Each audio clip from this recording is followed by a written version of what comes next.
जय महाकाल मेरे प्यारे मित्रों। श्री बृहस्पति व्रत कथा, व्रत विधि कथा सहित व्रत की विधि का महत्व। बृहस्पतिवार के व्रत में केले का पूजन करना चाहिए। कथा और पूजन के समय वचन, कर्म और मन से शुद्ध होकर इच्छा की पूर्ति के लिए बृहस्पति देव से प्रार्थना करनी चाहिए। मेरी मनोकामनाओं को बृहस्पति देव अवश्य पूर्ण करेंगे, ऐसा मन में दृढ़ विश्वास रखना चाहिए। दिन में एक ही समय भोजन करना चाहिए।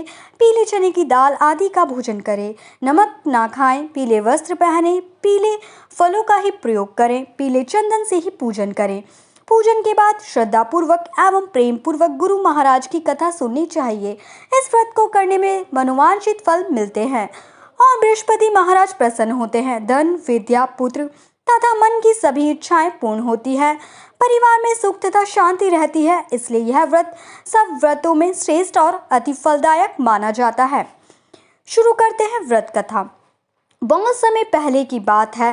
भारत में एक राजा राज्य करता था। वह अति प्रतापी एवं दानी था। वह प्रतिदिन मंदिर में भगवत दर्शन करने जाता था और गुरु और ब्राह्मण की सेवा भी किया करता था। उसके द्वार से कोई भी याचक निराश नहीं लौटता था। वह प्रत्येक गुरुवार को व्रत रखता और पूजन करता था। हर दिन गरीबों की मदद करता था, परंतु यह सब बातें उसकी रानी पसंद नहीं करती थी।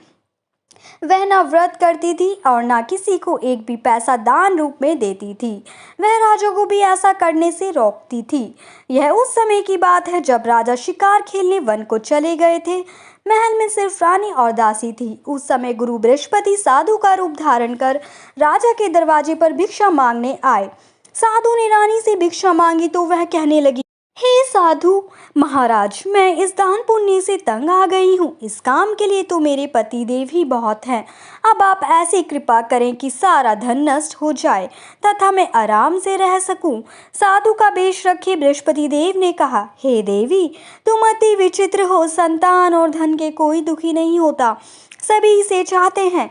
पापी भी पुत्र और धन की इच्छा करता है। अगर तुम्हारे पास धन बहुत है तो भूखे मनुष्य को भोजन कराओ, ब्राह्मणों को दान दो, पियाऊ लगवाओ, धर्मशालाएं बनवाओ, कुआं, तालाब, बावड़ी, बाग, बगीचे आदि बनवाओ तथा निर्धनों की कुंवारी कन्याओं का विवाह कराओ। साथ ही यज्ञ आदि करो। इस प्रकार के कर्मों से आपका कुल एवं आपका नाम परलोक में प्रसिद्ध होगा एवं स्वर्ग की प्राप्ति होगी। किंतु वह मूर्ख रानी साधु की इन बातों से खुश नहीं हुई। वह बोली, हे साधु महाराज, मुझे ऐसी संपत्ति की आवश्यकता नहीं जो मेरे काम न आए तथा जिसको मैं अन्य लोगों को दान दूं, जिसको रखने और संभालने में ही सारा समय नष्ट हो जाए।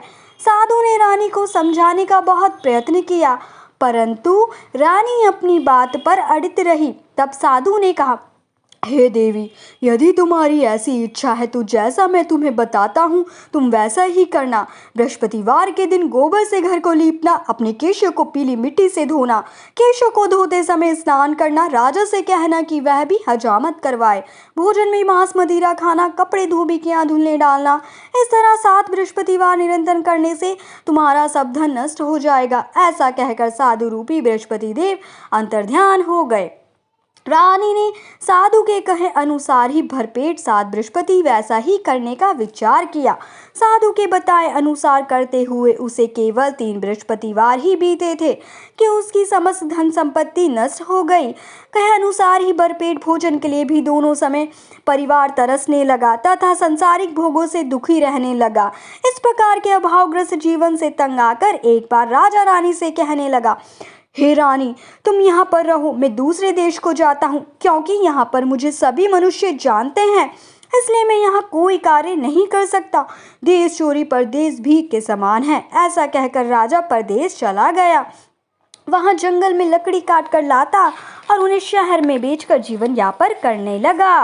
राजा के जाने के पश्चात इधर उसके बिना रानी और दासियां दुखी रहने लगी। किसी दिन भोजन मिलता तो किसी दिन जल पीकर ही रहना पड़ता था।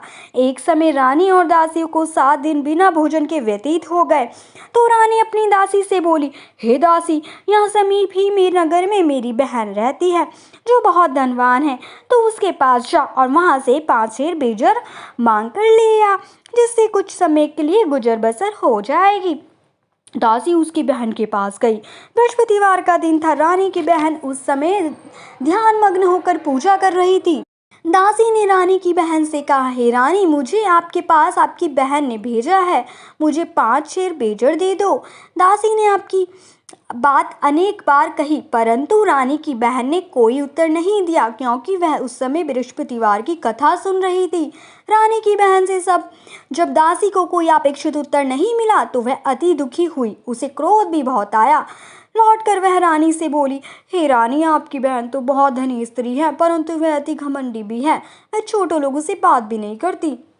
5 शेर बेजड़ देने के लिए मैंने उससे बहुत कहा, परंतु उसने कोई उत्तर नहीं दिया। इस प्रकार मुझे निराश एवं खाली हाथ लौटना पड़ा। रानी बोली, हे दासी, इसमें मेरी बहन का किसी प्रकार का कोई दोष नहीं है। जब बुरे दिन आते हैं ना, तब कोई सहारा नहीं देता, अपने पराये हो जाते हैं। अच्छे बुरे का ज्ञान विपत्ति में ही होता है। जो ईश्वर की इच्छा होगी वही होगा। यह सब हमारे भाग्य का दोष है। उधर पूजा समाप्त होने के पश्चात रानी की बहन ने सोचा कि मेरी बहन की दासी आई थी, परंतु मैंने उसे कोई उत्तर नहीं दिया, इससे वह बहुत दुखी हुई होगी। कथा सुनकर तथा विष्णु भगवान का प्रसाद ग्रहण कर वह अपनी बहन के घर गई तथा बोली, हे बहन, मैं बृहस्पतिवार का व्रत कर रही थी, तुम्हारी दासी आई, परंतु कथा समाप्त होने से पहले पूर्व न उठते हैं और न बोलते हैं, इसलिए मैं नहीं बोली। बताओ दासी, किस कार्य से मेरे पास गई थी? रानी बोली, बहन, हमारे घर अनाज नहीं था तथा राजा परदेश गए हुए हैं। वैसे तुमसे कोई बात छिपी नहीं है, इस कारण मैंने दासी को तुम्हारे पास 5 शेर बेजड़ लेने के लिए भेजा था। इस पर रानी की बहन बोली, हे बहन, बृहस्पति भगवान सबको मनोवांछित फल देते हैं। देखो, शायद तुम्हारे घर में किसी कोने में अनाज रखा हो। यह सुनकर रानी की बहन की बातों से विस्मित दासी घर के अंदर गई तो वहां उसे एक घड़ा बेजड़ भरा पड़ा मिल गया। उसे बड़ा आश्चर्य हुआ, क्योंकि उसके अनुसार घर का एक एक बर्तन अन्न से खाली था। उसने बाहर आकर रानी को सारा वृत्तांत सुनाया। दासी अपनी रानी से कहने लगी, हे रानी, देखो, वैसे भी हमको जब अन्न नहीं मिलता तो वह भी व्रत समान ही है। अगर इनसे व्रत की विधि तथा कथा पूछ ली जाए तो बृहस्पतिवार का व्रत हम भी किया करेंगे। और फिर दासी के कहने पर रानी ने अपनी बहन से बृहस्पतिवार व्रत पूजन विधि एवं नियमों के बारे में विस्तार से पूछा। उन्होंने बताया, जो बृहस्पतिवार के व्रत में चने की दाल और मुनक्का से विष्णु भगवान का केले की जड़ से पूजन कर दीपक जलाता है, पीला भोजन ग्रहण करता है, पीले वस्त्र धारण करता है तथा प्रेम पूर्वक बृहस्पति भगवान की कथा सुनता है, इस प्रकार करने से गुरु भगवान उस भक्त से प्रसन्न होते हैं, धन अन्न पुत्र देते हैं, मनोवांछित मनोकामना पूर्ण करते हैं। व्रत एवं पूजन की विधि बताकर रानी की बहन अपने घर लौट गई। तत्पश्चात रानी और दासी दोनों निश्चय किया, बृहस्पति देव भगवान का व्रत एवं पूजन जरूर करेंगे। 7 दिन पश्चात जब बृहस्पतिवार आया तो दोनों ने व्रत रखा। गुड़साल में जाकर चना और गुड़ बीन लाई और उसकी दाल बनाकर केले की जड़ में विष्णु भगवान का पूजन किया। अब भोजन पीला कहाँ से आए, यह सोचकर दोनों बड़ी दुखी हुई, परंतु उन्होंने व्रत किया था, इसलिए बृहस्पति देव भगवान उनसे प्रसन्न थे। एक साधारण व्यक्ति के रूप में वो 2 थालों में सुंदर पीला भोजन लेकर आए और दासी को साधारण व्यक्ति के रूप में 2 थालों में सुंदर पीला भोजन लेकर आए और दासी को देकर बोले, हे दासी, यह भोजन तुम्हारे और रानी के लिए है, तुम दोनों ही इसे ग्रहण करना। दासी भोजन पाकर अति प्रसन्न हुई और रानी से बोली, हे रानी, भोजन कर लो। रानी को भोजन के विषय में कुछ पता नहीं था, इसलिए वह दासी से बोली, जा, तू ही भोजन कर, क्योंकि तू व्यर्थ में हमारी हंसी उड़ाती है। दासी बोली, हे रानी, एक व्यक्ति इसलिए भोजन दे गया है। रानी बोली, वह भोजन तेरे लिए ही दे गया है, इसलिए तू ही भोजन कर। दासी ने कहा, हे रानी, वह व्यक्ति हम दोनों के लिए 2 थालों में भोजन देकर गया है, अतः मैं और आप दोनों ही साथ साथ भोजन करेंगी। दोनों ने गुरु भगवान को धन्यवाद एवं नमस्कार कर भोजन प्रारंभ किया। उसके बाद से दोनों प्रत्येक बृहस्पतिवार को गुरु भगवान का व्रत और पूजन करने लगी। बृहस्पति भगवान की कृपा से उन दोनों की भोजन एवं धन की कमी दूर हो गई, परंतु रानी फिर पुनः पहली प्रकार से आलस्य करने लगी। तब दासी ने कहा, हे रानी, आप पहले भी इसी प्रकार आलस्य करती थी। आपको धन संभालने एवं दान देने में कष्ट होता था, इसी कारण सभी धन नष्ट हो गया और हमारी ऐसी दुर्दशा हो गई। अब गुरु भगवान की कृपा से धन मिला है तो आपको फिर आलस्य हो रहा है। बड़े कष्टों के बाद आपने ये धन पाया है, इसलिए आपको दान पुण्य करना चाहिए। भूखे मनुष्य को भोजन कराओ, ब्राह्मणों को दान दो, पियाई लगवाओ, कुआं, तालाब, बावड़ी आदि का निर्माण कराओ, कुंवारी कन्याओं का विवाह करवाओ, मंदिर पाठशाला बनवाकर दान दो, धन को शुभ कार्यों में खर्च करो, जिससे आपके कुल का सम्मान बढ़े तथा आपको स्वर्ग प्राप्त हो एवं आपके प्रीत प्रसन्न हो। दासी की बात मानकर रानी ने इसी प्रकार के सत्कर्म करने प्रारंभ किए। इस प्रकार करने से उसका काफी यश फैलने लगा। कुछ दिनों बाद एक दिन रानी और दासी आपस में विचार करने लगी कि ना जाने राजा किस दिशा में होंगे, उनकी कोई खोज खबर नहीं है। रानी राजा की कोई खबर न पाकर उदास रहने लगी। गुरु भगवान से उन्होंने प्रार्थना की और भगवान ने रात्रि में राजा को सपने में दर्शन देकर कहा, हे राजा उठ, तेरी नानी तुझको याद करती है, अब अपने देश लौट जा। राजा प्रातःकाल उठा। वह सोचने लगा कि मैं किस प्रकार रानी के पास खाली हाथ जाऊंगा। मेरे पास तो कुछ भी नहीं, स्त्री जाति खाने और पहनने की साथी होती है। पर प्रभु की आज्ञा मानकर वह अपने नगर को चलने को तैयार हुआ। परदेश में राजा बहुत दुखी रहने लगा। प्रतिदिन जंगल से लकड़ी बीन कर लाता और उसे शहर में बेचकर अपने दुखी जीवन को बड़ी कठिनाई से व्यतीत करता था। एक दिन राजा दुखी होकर अपने पुराने दिनों को याद करके रोने लगा। उस जंगल में बृहस्पति देव एक साधु का रूप धारण कर आए और राजा से बोले, हे लकड़हारे, तुम इस व्यावान जंगल में किस चिंता में बैठे हो, मुझे बतलाओ। यह सुनकर राजा की आंखों में आंसू भर आए और वह साधु को प्रणाम कर बोला, हे प्रभु, आप सब कुछ जानने वाले हैं। इतना कहकर राजा ने साधु को अपनी समस्त व्यथा सुना दी। तब साधु रूप गुरु भगवान राजा से बोले, हे राजन, तुम्हारी पत्नी ने बृहस्पतिवार के दिन बृहस्पति देव का अपमान किया था, जिसके कारण तुम्हारी ये दुर्दशा हुई। अब तुम किसी प्रकार की चिंता मत करो, भगवान तुम्हें पहले से अधिक धन प्रदान करेंगे। देखो, तुम्हारी पत्नी ने बृहस्पतिवार का व्रत प्रारंभ कर दिया है। तुम भी बृहस्पतिवार का व्रत करके चने की दाल व गुड़ जल के लोटे में डालकर केले का पूजन करो। फिर कथा कहा या सुनो, भगवान तुम्हारी सभी इच्छाओं की पूर्ति करेंगे। साधु के वचन सुनकर राजा बोला, हे प्रभु, मुझे लकड़ी बेचने से इतना पश्चात धन नहीं मिलता कि भोजन करने के उपरांत कुछ बचा सकूं। मैंने रात्रि में अपनी रानी को व्याकुल एवं व्यथित देखा है। मेरे पास कोई साधन नहीं है जिससे उसका समाचार भी जान सकूं। इसके अतिरिक्त मैं बृहस्पति देव की कथा भी नहीं जानता हूँ, जिसे कह या सुनकर मैं व्रत धारण कर भगवान बृहस्पति का पूजन कर सकूं। साधु ने कहा, हे राजा, तुम किसी बात की चिंता ना करो। बृहस्पतिवार के दिन नित्य भांति लकड़ियां लेकर शहर में जाओ। तुम्हें रोज से दुगुना धन प्राप्त होगा, जिससे तुम भली भांति भोजन कर लोगे तथा गुड़ एवं चने का प्रसाद खरीदकर बृहस्पति देव की पूजा भी कर सकते हो। बृहस्पतिवार की कहानी इस प्रकार है। प्राचीन समय में एक बहुत ही निर्धन ब्राह्मण था। उसके कोई संतान नहीं थी। ब्राह्मण नित्य पूजा पाठ करता। ब्राह्मण स्वभाव से दयालु तथा धार्मिक विचार वाला व्यक्ति था, परंतु उसकी पत्नी बहुत मलिनता के साथ रहती थी। वह ना तो स्नान करती थी और ना किसी देवता का पूजन करती। सुबह उठते ही सर्वप्रथम भोजन करती, बाद में घर के अनेक कार्य करती। अपनी पत्नी की ऐसी आदत के कारण ब्राह्मण देवता बहुत दुखी रहने लगे। वे अपनी पत्नी को बहुत समझाते, किंतु उसका कोई परिणाम ना निकलता। भगवान की कृपा से ब्राह्मण की स्त्री की कन्या उत्पन्न हुई। वह कन्या ब्राह्मण के घर में बड़ी होने लगी। वह बालिका प्रातःकाल ही स्नान करके भगवान विष्णु का जप करती, बृहस्पतिवार का व्रत भी करने लगी। पूजा पाठ समाप्त कर पाठशाला जाती तो अपनी मुट्ठी में जो भर कर ले जाती और पाठशाला जाने के रास्ते में डालती जाती।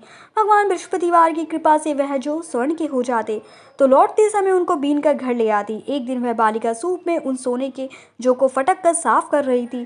तभी उसकी माँ ने उसे देख लिया और कहा, हे बेटी, सोने को जो को फटकने के लिए सूप भी सोने का होना चाहिए।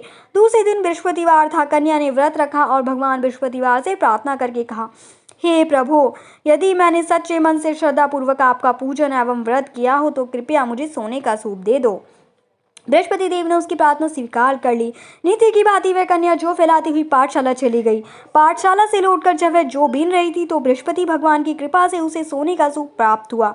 उस सोने के सूप को वह घर ले आई और उसने जो साफ करने लगी, परंतु उसकी माँ का आचरण वैसा ही रहा। एक दिन वह कन्या सोने के सूप में जो साफ कर रही थी, उसी समय अचानक उस नगर के राजकुमार वहां से होकर निकला। कन्या के रूप एवं कार्य को देखकर राजकुमार कन्या पर मोहित हो गया। राजमहल लौटकर राजकुमार अन्न तथा जल त्याग कर उदास होकर लेट गया।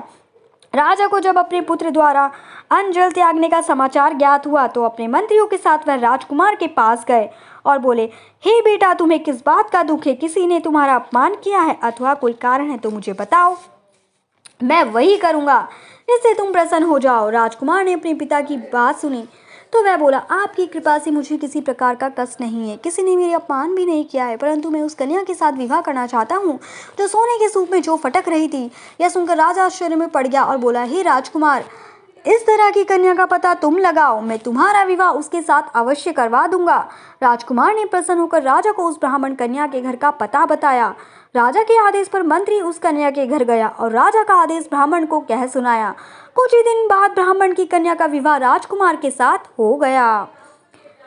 घर से कन्या की विदा होते ही उस ब्राह्मण के घर में पहले की तरह निरंतर वास करने लगी। अब भोजन के लिए अनाज भी बड़ी मुश्किल से मिल पाता था। एक दिन दुखी होकर ब्राह्मण देवता अपनी बेटी से मिलने गए। बेटी पिता की ऐसी अवस्था को देखकर अत्यंत दुखी हुई और उसने अपनी माँ का समाचार पूछा। ब्राह्मण ने पुत्री को सभी हाल कह सुनाया। पुत्री ने अपने पिता को बहुत सा धन देकर विदा कर दिया। इस प्रकार ब्राह्मण का कुछ समय सुखपूर्वक व्यतीत हुआ, लेकिन धन समाप्त होने के बाद स्थिति पूर्ववत हो गई। ब्राह्मण फिर अपनी पुत्री के यहाँ गया और उससे सभी हाल कह सुनाया। पुत्री बोली, हे पिताजी, आप अपने माता जी को यहाँ लिवा लाओ, मैं उन्हें वह विधि बता दूंगी जिससे दरिद्रता दूर हो जाए। ब्राह्मण देवता अपनी पत्नी के साथ लेकर राजमहल अपनी पुत्री के पास पहुंचे तो पुत्री अपनी माँ को समझाने लगी, हे माँ, तुम सुबह उठकर सर्वप्रथम स्नान आदि करके भगवान विष्णु का पूजन किया करो तो सब निरंतरता दूर हो जाएगी। परंतु उसकी माँ ने उसकी एक ना मानी। वह सुबह उठकर सर्वप्रथम अपनी पुत्री का बजाय जूठन खा लेती थी। एक दिन उसकी बेटी को अपनी माँ पर बहुत गुस्सा आया। उसने एक रात एक कोठरी से सारा सामान निकालकर अपनी माँ को उसमें बंद कर दिया। प्रातः कोठरी से अपनी माँ को निकालकर तथा स्नान आदि करा के पूजा पाठ करवाया तो उसकी माँ की बुद्धि ठीक हो गई। इसके बाद वह प्रतिदिन पूजा पाठ करती और प्रत्येक बृहस्पतिवार को व्रत भी रखने लगी। इस व्रत के प्रभाव से उसकी माँ भी अत्यंत धनवान तथा पवित्रता को हो गई और बृहस्पति देवता की कृपा से वृद्धावस्था में मृत्यु को प्राप्त कर स्वर्ग को गई। वह ब्राह्मण भी सुरपूर्वक इस लोक का सुख भोग कर स्वर्ग को प्राप्त हुआ। इस प्रकार कहानी कहकर साधु देवता वहां से अंतर्ध्यान हो गए। धीरे धीरे समय बीत गया तथा बृहस्पतिवार का दिन आ गया। लकड़हारा रूपी राजा जंगल से लकड़ी काट कर किसी शहर में बेचने गया। आज उसे और भी दिन से अधिक धन मिला। राजा ने चना गुड़ आदि लाकर भगवान विष्णु का पूजन किया तथा बृहस्पतिवार का व्रत किया। उस दिन से उसके सभी कष्ट दूर हो गए, परंतु अगले बृहस्पतिवार को वह व्रत करना भूल गया। इस कारण बृहस्पति भगवान ने उसे रुष्ट हो गए। इस दिन उस नगर के राजा ने विशाल यज्ञ का आयोजन किया तथा अपने समस्त राज्य में घोषणा करवा दी कि कोई भी मनुष्य अपने घर में भोजन ना बनाए और आग भी ना जलाए। सब लोग मेरे यहाँ भोजन करने आए।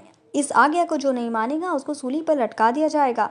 राजा की आज्ञा अनुसार राज्य के सभी निवासी राजा के भोज में सम्मिलित होने गए, परंतु लकड़हारा रूपी राजा विलंब से पहुंचा, इसलिए राजा को उसके भोजन कराने अपने साथ महल में ले गए। जब राजा लकड़हारे को भोजन करा रहे थे तो रानी की दृष्टि उस खूंटी पर पड़ी जिस पर उसका नौलख का हार लटका हुआ था। उसे हार को खूंटी पर लटका दिखाई नहीं दिया। रानी को निश्चय हो गया कि मेरा हार इस लकड़हारे ने चुरा लिया। उस समय रानी की जिद पर राजा ने सैनिक बुलवाकर लकड़हारे को जेल में डलवा दिया। जेल खाने में बंद वह लकड़हारा बहुत दुखी होकर विचार करने लगा कि ना जाने कौन से पूर्व जन्म के कुकर्म से मुझे यह दुख प्राप्त हुआ है। जेल में बंद लकड़हारा भगवान बृहस्पति को याद करने लगा। तत्काल बृहस्पति देव साधु के रूप में प्रकट हो गए और उसकी दशा देखकर कहने लगे, अरे मूर्ख, तू बृहस्पतिवार को बृहस्पति देव की कथा तथा व्रत करना भूल गया। इस कारण तुझे दुख प्राप्त हुआ है। अब किसी प्रकार की चिंता मत कर। बृहस्पतिवार के दिन जेल खाने को दरवाजे पर तुझे 4 पैसे पड़े मिलेंगे, तो उन पैसों से प्रसाद मंगाना, भगवान बृहस्पति का पूजन तथा व्रत कहना, कथा का प्रसाद स्वयं भी ग्रहण करना, दूसरों को भी खिलाना। इस प्रकार करने से तुम्हारे सभी कष्ट दूर हो जाएंगे। अगले बृहस्पतिवार राजा को जेल के द्वार पर 4 पैसे पड़े मिले। राजा ने पूछा, सामान मंगवार कथा कही और प्रसाद बांटा। उसी रात बृहस्पति देव ने उस नगर के राजा को सपने में दर्शन देकर कहा, ए राजा, तूने जिस आदमी को जेल खाने में बंद कर रखा है वह निर्दोष है, वह राजा है, उसे छोड़ दो। रानी का नौलंक का हार उस खूंटी पर लटका है हुआ है, अगर तू ऐसा नहीं करेगा तो मैं तेरे राज्य को नष्ट कर दूंगा। राजा सुबह उठा और खूंटी पर हाथ लटका देखकर लकड़हारे को बुलाकर उससे क्षमा याचना की तथा राजा की योग्य सुंदर वस्त्र आभूषण भेंट कर उसे विदा किया। बृहस्पति देव की आज्ञा अनुसार राजा अपने नगर को चल दिया। जब वह नगर के निकट पहुंचा तो उसे बहुत आश्चर्य हुआ। वह पहले से अधिक तालाब, बाग और कुएं तथा बहुत सी धर्मशालाएं, मंदिर आदि बने हुए थे। राजा ने जब नगरवासियों से पूछा कि यह बाग, तालाब, धर्मशालाएं एवं कोई किसके द्वारा बनवाए गए हैं, तब नगर के सब लोग कहने लगे कि यह सब रानी और दासी द्वारा बनवाए गए हैं। राजा को बहुत आश्चर्य हुआ, परंतु क्रोध भी बहुत आया। जब रानी ने यह खबर सुनी कि राजा आ रहे हैं तो उसने दासी से कहा, हे दासी, देख, राजा हमें अति दीन अवस्था में छोड़कर गए थे। वह हमारी ऐसी हालत देखकर कहीं द्वार से लौट ना जाए, इसलिए तू द्वार पर खड़ी हो जा। रानी के आज्ञा अनुसार दासी दरवाजे पर खड़ी हो गई। जब राजा आए तो उन्हें अपने साथ महल में लिवा लाई। जब राजा ने क्रोध करके अपनी तलवार निकाली तो रानी ने पूछा, बताओ, इतना धन तुम्हें कैसे किस प्रकार प्राप्त हुआ है? तब रानी ने बताया कि यह सब हम धन बृहस्पतिवार के व्रत के प्रभाव से प्राप्त हुआ है। अब राजा ने निश्चय किया कि 7 दिन तो सब बृहस्पति देव का पूजन करते हैं, परंतु मैं प्रतिदिन 3 दिन में 3 बार कथा कहूँगा तथा नित्य व्रत किया करूँगा। अब हर समय राजा के दुपट्टे में चने की दाल बंधी रहती थी तथा दिन में 3 बार यह कथा कहता। ऐसे ही एक दिन राजा ने विचार किया कि चलो अपनी बहन के यहाँ हो आऊं। ऐसा निश्चय कर राजा घोड़े पर सवार होकर अपनी बहन के यहाँ चल दिया। मार्ग में उसने देखा कि कुछ आदमी एक मुर्दे को लिए जा रहे हैं। उन्हें रोककर वह कहने लगा, अरे भैया, कुछ देर में विश्वद्वार की कथा सुन लो। वे बोले, लो, हमारा तो आदमी मर गया है, इसको अपनी कथा की पड़ी है। परंतु कुछ आदमी बोले, अच्छा कहो, हम तुम्हारी कथा भी सुनेंगे। राजा ने दाल निकाली और कथा कहनी शुरू कर दी। जब कथा आधी हो गई तो मुर्दा हिलने लगा और जब कथा समाप्त हुई तो राम राम करके मुर्दा खड़ा हो गया। राजा आगे चला, उसे चलते चलते शाम हो गई। आगे मार्ग में उसे एक किसान खेत में हल चलाता मिला। राजा उससे बोला, अरे भैया, तुम मेरी बृहस्पतिवार की कथा सुन लो। किसान बोला, जब तक मैं तेरी कथा सुनूंगा तब तक 4 हइया जोत लूंगा। जाओ भैया, कथा किसी और को सुनाना। राजा आगे चलने लगा। राजा के हटते ही किसान के बैल पछाड़ खाकर गिर गए और किसान के पेट में बहुत तेज दर्द होने लगा। उसी समय किसान की माँ रोटी लेकर आई। उसने जब वहाँ देखा तो अपने पुत्र से सारा हाल पूछा। बेटा ने सारा हाल बता दिया। किसान की माँ दौड़ी दौड़ी घोड़े पर सवार राजा के पास गई और उससे बोली, मैं तेरी कथा सुनूंगी, तू अपनी कथा मेरे खेत पर चलकर कहना। राजा ने लौटकर किसान के खेत पर जाकर कथा कही, जिसे सुनते ही बैल खड़े हो गए तथा किसान के पेट का दर्द भी बंद हो गया। और फिर राजा अपनी बहन के घर पहुंच गया। बहन ने भाई की खूब भगत की। दूसरे दिन सुबह राजा जागा तो उसने देखा कि सब लोग भोजन कर रहे हैं। राजा ने अपनी बहन से जब पूछा कि ऐसा कोई मनुष्य है जिसने भोजन नहीं किया हो और जो मेरी बृहस्पतिवार की कथा का श्रवण कर ले, तो बहन बोली, हे भैया, यह देश ऐसा ही है। यहाँ के लोग पहले भोजन करते हैं, बाद में कोई अन्य काम करते हैं। अगर पड़ोस में कोई है तो मैं देख आती हूँ। ऐसा कहकर बहन चली गई, परंतु उसे कोई भी ऐसा व्यक्ति नहीं मिला जिसने भोजन ना किया हो। वह एक कुम्हार के घर गई जिसका लड़का बीमार था। उसे यह भी पता चला कि उसके यहाँ 3 दिन से किसी ने भोजन नहीं किया है। राजा की बहन ने अपने भाई की कथा सुनने के लिए कुम्हार से आग्रह किया तो वह तैयार हो गया। राजा ने जाकर बृहस्पतिवार की कथा कही, जिसको सुनकर कुम्हार का लड़का ठीक हो गया। अब तो राजा की हर ओर प्रशंसा होने लगी। कुछ दिन बाद एक दिन राजा ने अपनी बहन से कहा, हे बहन, मैं अपने घर जाऊंगा, तुम भी तैयार हो जाओ।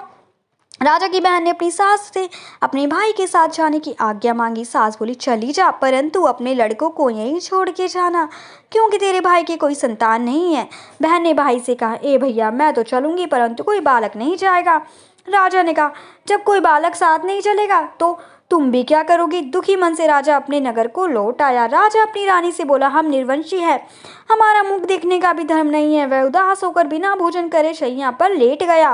रानी बोली, हे प्रभु, भगवान बृहस्पति ने हमें सब कुछ दिया है, वे हमें संतान भी अवश्य देंगे। उसी रात बृहस्पति देव ने राजा को सपने में दर्शन देकर कहा, हे राजा, उठ, सभी सोच त्याग दे, तेरी रानी गर्भवती है। राजा को यह जानकर अति प्रशंसा हुई। 9वें महीने रानी के गर्भ से एक सुंदर पुत्र रूपी रत्न पैदा हुआ। तब राजा बोला, हे रानी, स्त्री बिना भोजन के रह सकती है, परंतु बिना कह नहीं रह सकती। जब मेरी बहन आए तुम उससे कुछ मत कहना। रानी ने हाँ कर दी और जब राजा की बहन यह शुभ समाचार सुना तो वह अति प्रसन्न हुई तथा बधाई लेकर आई। अपने भाई के यहाँ आई तब रानी ने राजा से कहा, घोड़ा चढ़ाकर आई, गधा चढ़ाकर नहीं आई। राजा की बहन बोली, भाई, मैं इस प्रकार ना कहती तो तुम्हें औलाद कैसे मिलती। भगवान बृहस्पति ऐसे ही हैं, जैसे जिसके मन में कामना है सभी को पूर्ण कर मनोवांछित फल देते हैं। जो श्रद्धापूर्वक बृहस्पतिवार का व्रत करता है, कथा पढ़ता है अथवा सुनता है और दूसरों को सुनाता है, बृहस्पति देव उसकी सभी मनोकामना पूर्ण करते हैं। बृहस्पति देव उसकी सदैव रक्षा करते हैं। जो श्रद्धा एवं संपूर्ण आदर भाव से बृहस्पति देव का पूजन एवं सच्चे दिन से व्रत करते हैं, उनकी सभी मनोकामनाएं पूर्ण होती है। सच्चे मन एवं हृदय से रानी और राजा ने बृहस्पति देव की कथा का गुणगान किया। उनकी सभी इच्छाएं बृहस्पति देव ने पूरी की, इसलिए सबको कथा कहने तथा सुनने के बाद बृहस्पति भगवान का प्रसाद ग्रहण करना चाहिए तथा सच्चे मन एवं भावना से भगवान बृहस्पति का मनन करते हुए सदा उनकी जय जयकार करनी चाहिए। इति बृहस्पति व्रत कथा समाप्त। बृहस्पति देव की आरती। ओम जय बृहस्पति देवा, स्वामी जय बृहस्पति देवा। ओम जय बृहस्पति देवा, स्वामी जय बृहस्पति देवा। छिन छिन भोग लगाऊं, कदली फल मेवा। ओम जय बृहस्पति देवा, तुम पूर्ण परमात्मा, तुम अंतर्यामी, स्वामी तुम अंतर्यामी। जगत पिता जगदीश्वर, तुम सबके स्वामी। ओम जय बृहस्पति देवा। करणामृत निज निर्मल सब पातक हरता, स्वामी सब पातक हरता। सकल मनोरथ दायक कृपा करो भरता, ओम जय बृहस्पति देवा। तन मन धन अर्पण कर जो जन शरण पड़े, प्रभु जो जन शरण पड़े। प्रभु प्रकट तब होकर आकर द्वार खड़े, आकर द्वार खड़े। दीनी दयाल दयानिधि भक्तन हितकारी, स्वामी भक्तन हितकारी। पाप दोष सब हरता, बंधन हारी, ओम जय बृहस्पति देवा। सकल मनोरथ दायक सब संचय हारी, स्वामी सब संचय हारी। विषय विकार मिटाओ संतन सुखकारी, जय बृहस्पति देवा। जो कोई आरती प्रिय हित गावे, स्वामी प्रेम सहित गावे। चेष्टानंद कंद सो निश्चय फल पावे, ओम जय बृहस्पति देवा। सब बोलो विष्णु भगवान की जय, बोलो बृहस्पति भगवान की जय। जय महाकाल। मेरे प्यारे मित्रों, अगर आपको मेरी कहानी अच्छी लगी हो और मेरी वीडियोस अच्छी लगती हैं तो मेरे चैनल को